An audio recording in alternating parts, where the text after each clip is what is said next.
겸손과 기도. 천미 예수님,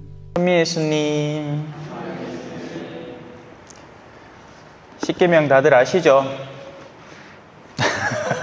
대답이 없나? 다들 안다고 생각하겠습니다. 예. 근데 사실 천주교 신자는 제가 누누이 이야기하지만 좀처럼 공부를 잘 하지 않습니다. 예. 우리는 흔히 발바닥 신자라고만 하죠. 그래서 나중에 하늘나라 가면 천주교 신자 발바닥만 있을 거예요. 성당 열심히 댕겼어. 근데 뭐 머리는 안 쓰고 묵상도 제대로 안 하고 하여튼에 전신만신 발바닥만 있는 기라. 신부는 요 조디마 있습니다. 조디마. 입으로는 하늘나라 얘기만 하기가 요 조디는 올라가는데 딴 거는 그대로 놔두는 기라. 죄송합니다. 자, 그래요. 그래서 오늘 십계명 한번 배워봅시다. 그래서 시간이 얼마나 걸릴지는 모르겠으나 최선을 다해서 한번 달려보도록 하겠습니다. 1. 한 분이신 하느님을 흠숭하여라. 이 계명은 한 분이신 하느님의 위치를 확고히 하면서 그분의 위치에 다른 걸 끼워 넣지 말라는 계명입니다. 예. 흔히 가톨릭을 비판하는 이들이 이 우상에 대한 이야기를 자주 하죠. 뭐 여기 보면 우리 전부 다 전신만신 그림이고 뭐 상이고, 개신교에는 짝대기 네온 사인으로 십자가만 딱 만들어 놨잖아요. 추상화 시켜놨습니다. 예. 왜냐하면 그들은 갖고 있는 십계명 자체도 우리하고는 이제 달라요. 우리는 아우구스티누스의 분류법을 따른 거고, 아우구스티누스는 이미 중세 훨씬 이전의 교부였죠. 그런데 이제 개신교 신자들은 다른 분류법을 따르는 겁니다. 유대인 학자의 분류법을 따르는 거예요. 그래서 원래 구절은 다 똑같습니다. 다 여기 이렇게 출애굽기하고 신명기에 나오는 것들을 제 깜냥대로 나눈 것 뿐이에요. 그래서 우리는 이제 성인의 구분점을 따르는 거고, 그들은 이제 거부하는 겁니다. 그러려고 반항하고 나온 거고. 그래서 이 계명의 순서도 조금은 다릅니다. 우리는 이제 9번째 계명, 10번째 계명이 두 개로 나뉘어져 있는 개념이고, 개신교는 그 두 개를 하나로 엄쳤고 중간에 우상을 만들어 섬기지 말라라는 것을 굳이 끼워놨어요. 그래서 이제 이렇게 그들은 이제 거기에 집착하는 거죠. 너희는 왜 상을 만드냐? 그래서 우리는 이 상을 만드는 것조차도 여기에 본연의 이 첫 번째 계명의 핵심을 따라서 이해해 볼 수 있습니다. 물론 상 자체를 섬기면 안 됩니다. 자칫하다가 이제 천주교 신자가 그럴 수 있어요. 뭐 어디 파티마에서 성모상 들고 왔는데 손수건 들고 왔고 그거 막 뺑기 좀에 빗기게 내가 아이고야 요거 파티마 성상 닦은 수고해라 하면서, 이거는 우상 숭배에 가깝게 됩니다. 그렇게 되는 게 아니에요. 그렇게 작용하는 게 아니라고요. 우리가 성모님의 상을 바라보면서 본연의 성모님을 떠올리기 때문에 그것이 의미를 갖는 거지, 그 성모상 자체에 들러붙으라고 있는 게 아니란 말이에요. 그 성모상이 그렇게 옮기다가 누가 잘못 이렇게 받침대를 잘못 잡아가지고 툭 깨졌어. 그럼 어쩔까요? 난리 납니까? 아이고 성모님 머리 터졌다 하면서 빈장 가온나 이래 됩니까? 아니잖아. 뭔 말도 안 되는 소리라. 그 상은 그냥 그렇게 해갖고 폐기 처분하고 새로 상 만들어 축복해갖고 그 목적대로 쓰면 됩니다. 근데 그렇게 안 해. 우린 난리 나는 게라.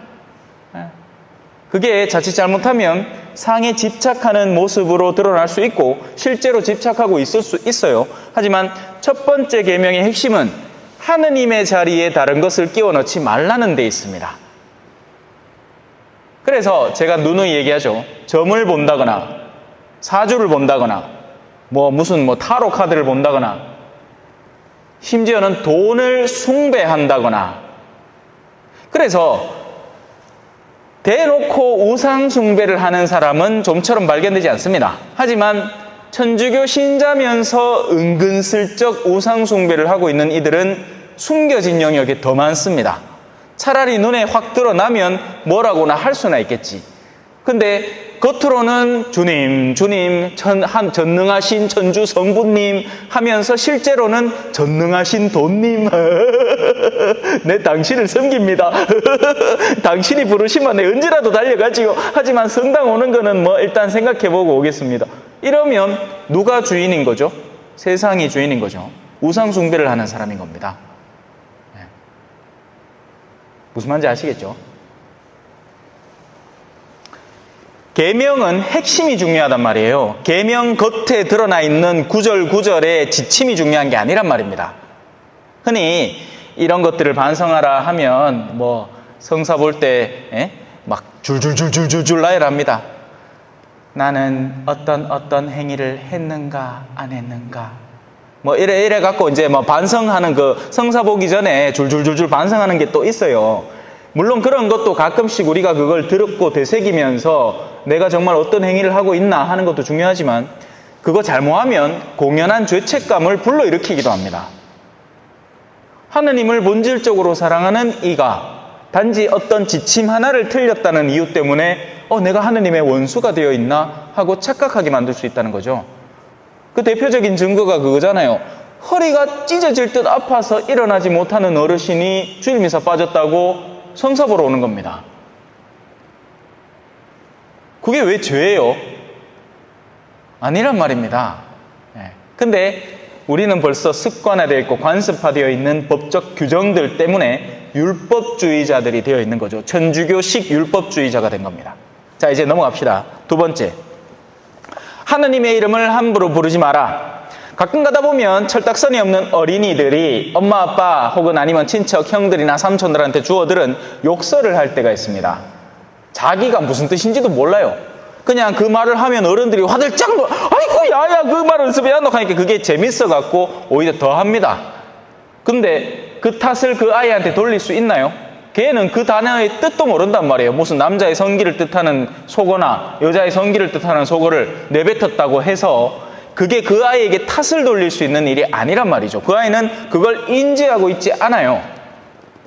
마찬가지로 이름을 함부로 부른다라는 말은 하느님, 심지어는 하느님, 우리는 하느님, 개신교는 하나님, 영어는 God, 스페인어는 디오스, 히라보는 테오스, 라틴어는 뭐고, 뭐 하여튼 뭐 오만상 뭐 이런저런 게 세고 세서 뭘로 불러야 됩니까?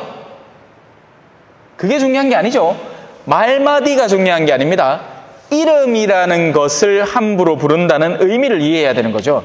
우리 입술로 발음되는 것이 어떤 것인가, 그 이름을 그렇게 막 함부로 불렀다 해서 문제가 되는 게 아니라 하느님이라는 이름을 우리가 초전의 신자다. 초전 신자의 이름을 더럽히는 행동을 할 수 있겠죠. 초전 신자가 어디 누구하고 뭐 소송을 뒷걸어갖고 뭐 머리 쥐뜯고 싸우고 있어. 그러면 그건 그 사람의 혼자만의 문제이기보다 저 사람 저 성당 댕기는 사람 아이가 하면 성당 이름이 더럽혀지는 거죠. 하느님의 이름을 더럽힌다는 것은 하느님을 사랑하는 신앙인이 하느님의 사랑하는 그 모습과 정반대되는 모습으로 표양을 보일 때 그 이름이 진짜 더러워지는 겁니다. 그냥 뭐 성당 이 간판이 있는 게 뚝 떨어져 갖고 진흙탕이 떨어졌다고 이름이 더럽혀지고 그런 게 아니란 말이에요. 한번 우리 신부님들 그 연수 다녀왔잖아요. 그때 저희 차는 초전 성당 붙어져 있고 딴 차는 성서성당 됐어야 되는데 성자가 떨어지는 기라. 그래 서성당 이래 돼 있어. 서성당은 동성당은 어디 있노 뭐 이래 농담도 하고 그랬는데 그럼 그 이름이 떨어졌다고 해서 그럼 이름이 망가진 거예요? 아니에요. 그거하고 전혀 상관없는 겁니다. 만약에 우리가 그 차를 몰고 뭐 어디 뭐 이상한 디스코텍이나 들어가마 그러면 성당 이름을 더럽히는 거죠. 근데 그런 게 아니잖아요. 자, 그래서 하느님의 이름을 함부로 부른다는 의미를 올바로 이해해야 됩니다. 우리의 삶의 태도와 자세로 우리가 갖고 있는 표양으로 하느님을 더럽히는 존재들이 되어서는 안 된다는 이야기를 하는 거예요. 자, 세 번째입니다. 주의를 거룩히 지내라. 수많은 사람들이 고민하고 이것 때문에 걸려 넘어지는 일 가운데 하나입니다. 그리고 수도 없이 고해소에서 거의 90%의 고해를 차지하는 거죠. 지난주 미사 빠지십니다. 이건 제가 수도 없이 말했기 때문에 사실 거듭 반복할 필요는 전혀 없지만 한 번만 더 얘기하자면 우리가 주일을 거룩히 지내라는 계명을 받았습니다. 주일날 미사에 죽으라고 나오라는 계명을 받은 게 아니란 말이에요. 그러면 그럼 신부님 주일에 미사 안 나가도 됩니까? 아니죠. 왜? 주일을 가장 거룩히 지낼 수 있는 가장 훌륭하고 좋은 방법은 뭔데요? 가장 고결하고 온전한 기도의 행위, 전례의 극치, 미사를 빼놓고는 도대체 어떤 방식으로 주일을 더 거룩히 지낼 수 있단 말입니까? 그래서 주일에는 딴 걸 다 제쳐놓고 미사라는 것을 우선적으로 하고 이제 쉬란 얘기예요. 다만 예외가 있을 수 있겠죠. 누구예요? 내가 의사예요. 근데 오늘 내 순번이야.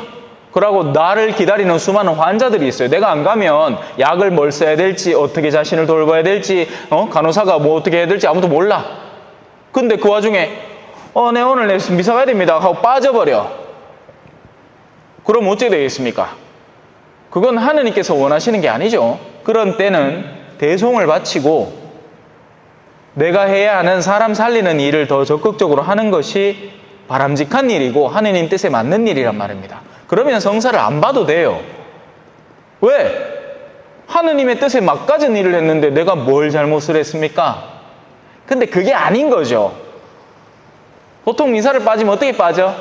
깨을바자가 또 자기가 하는 세속적인 일의 선호도 때문에 의도적으로 빠진단 말입니다. 그건 분명한 죄가 되고 대죄죠. 계명을 적극적으로 어긴 게 되니까. 여러분, 십계명을 어기면 대죄입니다. 근데 거듭 이야기하지만 우리 어르신들은 죄가 없는데 그걸 대죄라고 생각하고 성사를 보고 앉았고, 정작 성사를 봐야 되는 사람들은 지가 뭘 잘못했노 하고 앉았고, 참 세상이 거꾸로 돌아갑니다. 그죠? 세상은 요지경 속이다. 죄 없는 사람은 죄 있다고 가고, 죄 많은 사람은 죄 없다고 버팅긴다. 여기까지 합시다. 넘어가요. 자, 부모에게 효도하여라. 혈육의 부모를 포함해서 모든 연장자에 대한 이 사랑을 의미하는 겁니다. 공경을 의미하는 거예요. 내리사랑 들어보셨죠? 자기 새끼 안 이쁘다 하는 사람 없습니다. 고슴도치도 지 새끼 끌어안고는 어머야 왜 이렇게 비단결 같은 틀을 갖고 있겠노 합니다. 예. 그게 자기 새끼 사랑이에요. 사랑은 내려간단 말입니다. 내가 배 아파 낳은 자식을 향해서 끊임없이 내려가는 거예요. 근데 안 올라오죠? 안 올라옵니다. 그죠? 우리 아는 좀만 힘들다 하면 뭐가 그래 힘드노 뭐가 그래 없노 하는데 나중에 이제 자기는 거꾸로 위로는 안 쳐다봐요. 그래서 흔히 어르신들은 소외감을 느끼고 삶을 한탄하고 일할 거 내가 야를 만났고 이래 키 안 낳게 쌓고 막 난리가 나죠. 그 갈 바에 차라리 신부를 만들지. 예? 신부 만들어놨으면 그래도 기본은 할 낀데. 얼마 전에도 그래 아버지 모시고 식사도 함께 했고, 예, 칼국수 사드리고 그랬어요. 수육도 사드리고. 얼마나 좋으냐. 뭐 억시 비싼 거 먹고 억시 비싼 데 놀러 가야 됩니까? 아닙니다. 기도를 해드리는 것, 기억을 해드리는 것, 관심을 돌려드리는 것. 근데 부모에게 효도하라는 계명 속에 부모를 공경하라, 어르신들을 공경하라는 말은 그 대상이 공경할 만해서 공경할까요? 그건 원래 가야 할 걸 돌려주는 것밖에 안 됩니다. 100원짜리 물건을 샀으면 100원 내는 게 맞지. 공경할 만한 어르신은 공경하는 게 맞죠. 근데 여기서 문제는 공경스럽지 않은 어르신들과 공경할 만한 대상이 안 되는 부모들까지 포함하는 가르침이란 말이에요. 하느님은 그걸 우리가 실행하기를 원하시고 바라시는 거죠. 그래서 쉽지 않은 겁니다. 사실 이 모든 계명들은 쉽지 않아요. 하느님을 섬기는 것도 쉽지 않고 세상을 섬기는 건 쉬운 일이잖아요. 왜? 세상을 섬기면 주변에서 다 박수 쳐주는데 내가 돈 많이 벌었다 하면 주변에서 다 부러워해 주잖아. 근데 하느님을 내가 사랑한다 하면 주변에서 딱히 부러워합니까? 안 해. 네 해라. 나는 내 갈 길 갈란다 이거 말지. 안 그래요? 근데 그 와중에 내가 하느님을 섬기려고 하면 디단 말입니다. 하느님의 이름을 함부로 부르지 않으려는 것은 노력이 든단 말이에요. 그 가치를 포함하기 위해서. 주일을 거룩히 지내는 것도 세상에서 다 우리와 아들 데리고 성당 갈라고 하면 얼마나 길을 써야 됩니까? 그죠? 엄마, 나 오늘 안 가는 잘래. 가는 아 억지로 깨봐가. 막 맛있는 거 먹이고 가자. 그런 노력이 다 든단 말입니다. 부모를 공경하는 것도 마찬가지인 거죠. 쉬운 일이 아니기에 계명으로 명령되는 것이에요. 공경할 만해서가 아니라 공경하기 힘든 게 공경을 하라는 것이죠. 그러니 이런 신앙을 일찍부터 자녀들에게 올곧게 가르쳐 놨으면 얼마나 득이 되고 좋겠어요. 헌데 세속에 물든 자녀들은 이제 부모를 가치로 따지죠. 나한테 득이 되나? 나한테 남겨놓을 재산이 좀 남아있나 없나? 없다 하면 그때부터는 이제 니네 언제 만나다. 잘못 키운 거죠. 지금 학교도 문제가 되고 학부모도 문제가 되고 선생님의 자리도 문제가 되고 그러잖아요. 자녀를 과연 올곧게 키운다는 것이 어떤 것인지 생각을 하고 있는 것일지 의심스럽습니다. 좋은 것만, 세속적으로 좋은 것만 잔뜩 해준다고 해서 그 내면에 무엇이 자라고 있을 것인지 한 번도 검증되지 않은 거예요. 자, 넘어갑시다. 사람을 죽이지 말라. 자, 너무 당연한 가르침이고 이거는 형법으로도 다스려지는 거죠. 죽이면 안 됩니다. 얼마 전에도 그래 길 가다가 그래 칼로 쿡쿡쿡쿡 쑤신 사람이 이제 잡혀 들어갔죠. 요즘 뉴스 보기가 무섭습니다. 또 누가 어떻게 죽었을지. 물놀이 하다가 대학생 3명이 죽지를 않나. 산사태가 나가지고 집이 쓸려가지를 않나. 사람 죽는 게 일도 아닌 세상을 살고 있어요. 자, 근데 죽이지 말라는 건 너무나 당연한 일이잖아요. 하지만 죽여도 되는 듯한 영역이 오늘날 자꾸 되살아나고 있습니다. 대표적인 게 낙태죠. 그리고 낙태가 아닌 것 같은 낙태도 있습니다. 뭔지 아세요? 인공수정입니다. 결혼을 늦게 한 게 아가 안 들어서 그라이끼네 무슨 임신 클리닉 같은 데 가서 이 인공수정을 하는데요. 인공수정이 어떻게 되는지 아십니까? 난자를 뽑아냅니다. 난자 그냥 나와요? 한 달에 한 개씩 나오는 거예요. 그걸 미리 뽑아낸단 말이에요. 그러려면 엄청 화학적으로 여성의 몸에 위해를 가해야 됩니다. 거기에다가 뽑아낸 남자를 수정을 시킵니다. 수정을 할 때 예를 들어서 거기에서도 또 윤리적인 문제가 개입이 되기도 하죠. 남자가 무정자증이라면 누구 정자를 수정시켰어요? 그것도 문제고, 또 그렇게 수정란을 한 개만 딱 만들어가 한 개만 쇽 집어넣을 것 같아요. 그러려고 하면 옷에 쌍둥이들이 왜 그렇게 많겠어요? 요즘 쌍둥이들이 왜 이렇게 많게요? 그렇게 해서 수정란 몇 개를 해서 성공할 만한 거를 한 개나 두 개를 남기고 나머지는 어떻게 할까요? 폐기시켜버립니다. 수정란부터 우리 교회는 사람으로 보는 거예요. 그래서 그게 낙태인 거죠. 이 낙태도 문제인데 낙태를 하지만 여러 가지 면에서 또 안락사는 어때? 여러분 어떻습니까? 아이고 늙고 병들고 저렇게 아프고 낑낑대는데 살 가치가 있나 하고 막 죽이쁘지. 자살이기도 하고 그 자살이 보편화되면 타살행위가 됩니다. 여러분이 의사표현을 못해. 근데 나 아직 살아있어. 살아있고 아직 생에 대한 의지가 있어. 근데 말도 못하고 의사표현을 못해. 자녀들이 사인해가지고 죽여봅니다. 안락사 시키는 게 맞겠다고. 무슨 개도 아니고. 동물은 그렇게 할 수 있어요. 동물은 인격은 없으니까. 물론 동물을 일부러 죽이면 안 되죠. 먹기 위해서 죽이든지 합당한 이유가 있으면 괜찮지만 그냥 생판 가는 동물을 내가 그냥 기분 나쁘다고 죽이면 그것 또한 잘못이지만 그래도 동물은 안락사는 가능합니다. 도저히 살 가망이 없고 괴로움이 너무 극심할 때. 근데 사람은 하느님의 허락하는 순간까지 살아야 하는 이유가 있는 겁니다. 물론 무의미한 연명치료, 기계장치에 의존해서 생을 계속 유지시켜 나가는 억지스러운 삶은 예외로 적용이 됩니다.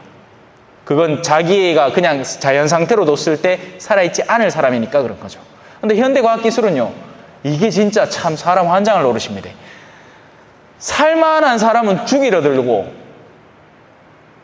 원래 죽도록 돼 있는 사람은 억지로 살려놔서 문제가 자꾸 발생하는 겁니다. 현대과학기술은 무서워요. 예. 원래 같으면 가족들한테 둘러싸여가지고 그래, 형제간에 우애 있게 지내고, 그래, 나는 이제 갈 테니까 너무 슬퍼하지 말고, 하고는 이제 다음날 뚜 하면 이제 가족들이 와서 아버지 해야 정상인데, 뭐 죽는데 내 주변에 아무도 없어. 의사들 빠이 없고, 뭐 기계 장치 빠이 없고, 뭐 참 큰일이죠.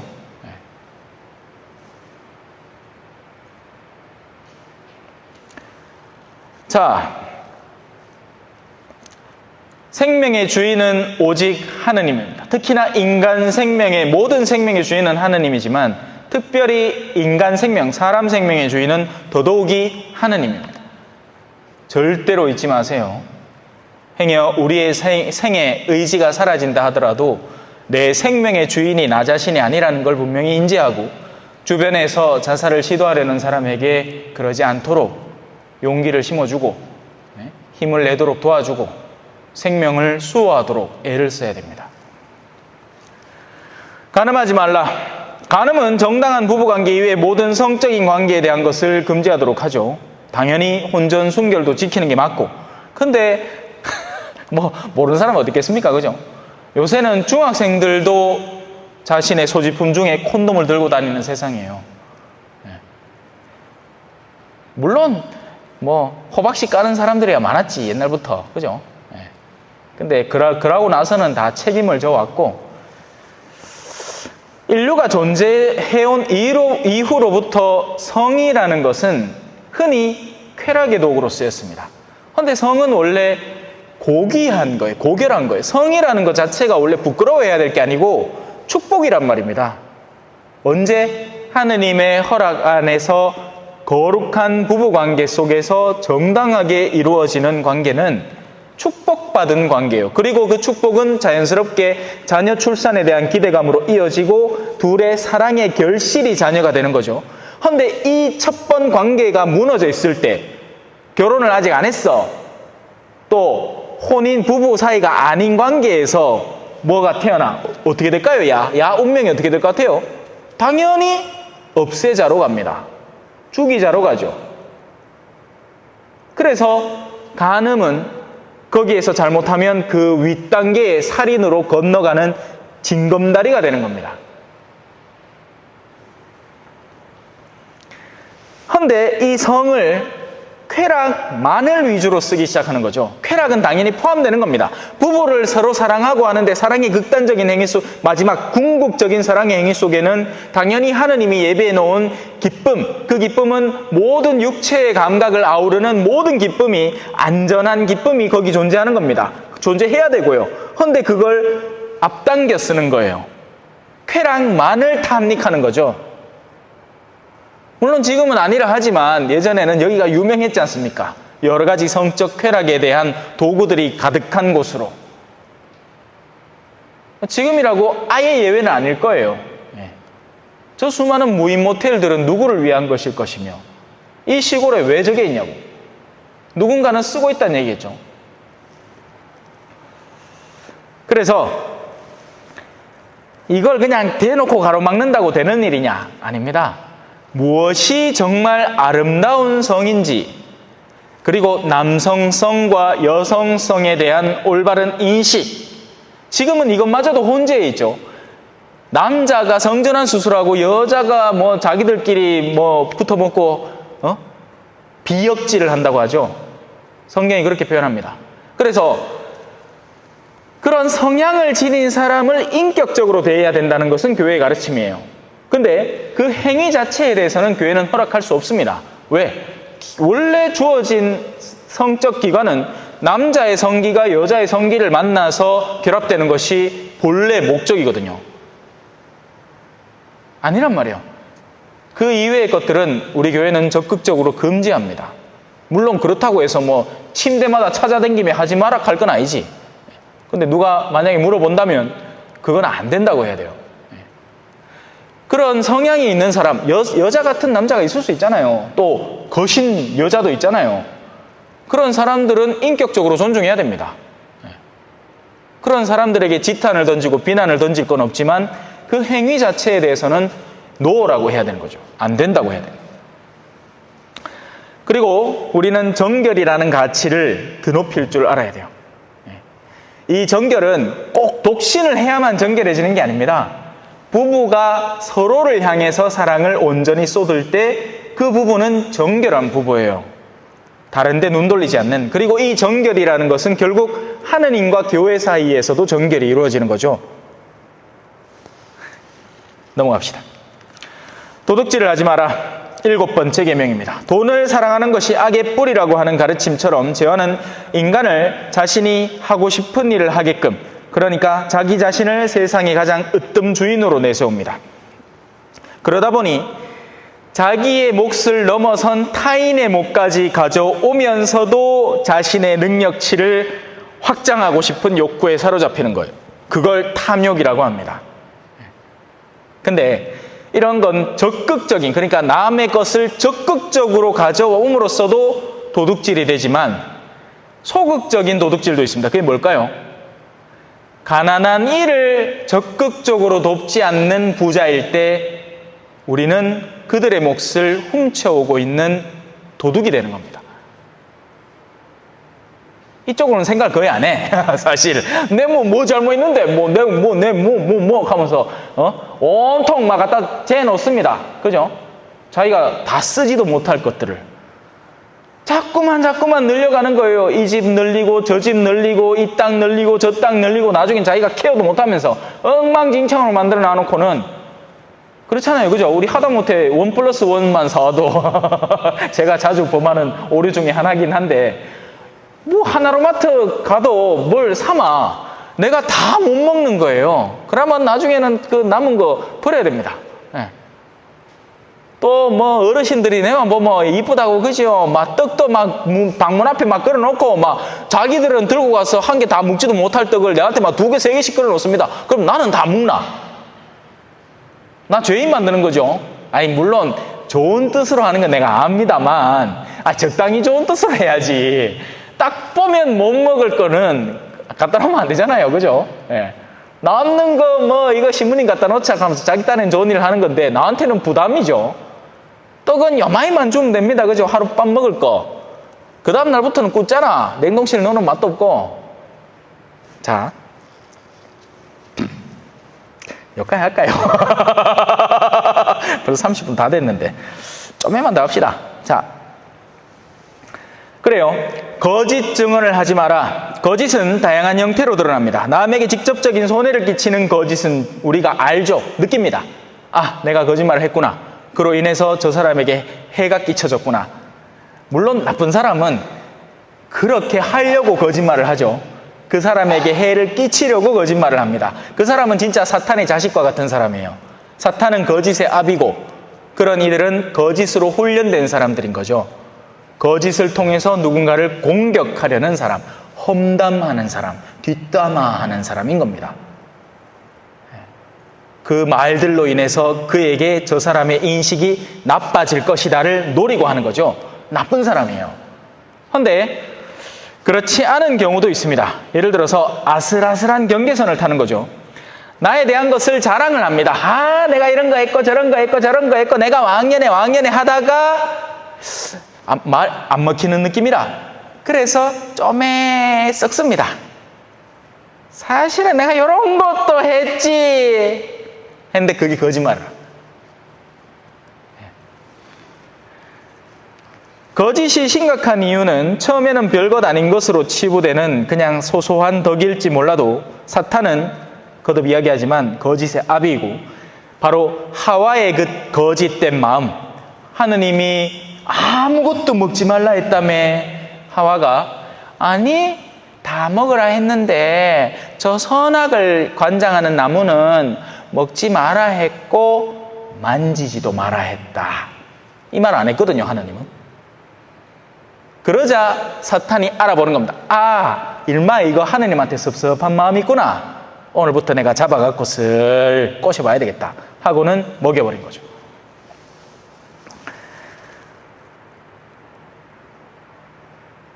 정직하게 살아야 하고 마음이 거짓으로 물들었다는 것, 거짓된 의도가 내 마음을 장악하고 있다는 것을 스스로 식별하게 된다면 고해성사의 은총을 청해야 됩니다. 자, 나머지 두 개입니다. 남의 아내를 탐내지 말라, 남의 재물을 탐내지 말라. 이 마지막 두 개의 계명은 앞서 이미 언급된 간음과 이 도둑질하지 말라의 내면 버전입니다. 우리는 겉으로는 그런 행동을 당연히 하면 안 되겠지만 사실 그런 행동들은 싹이 있죠. 뿌리가 있습니다.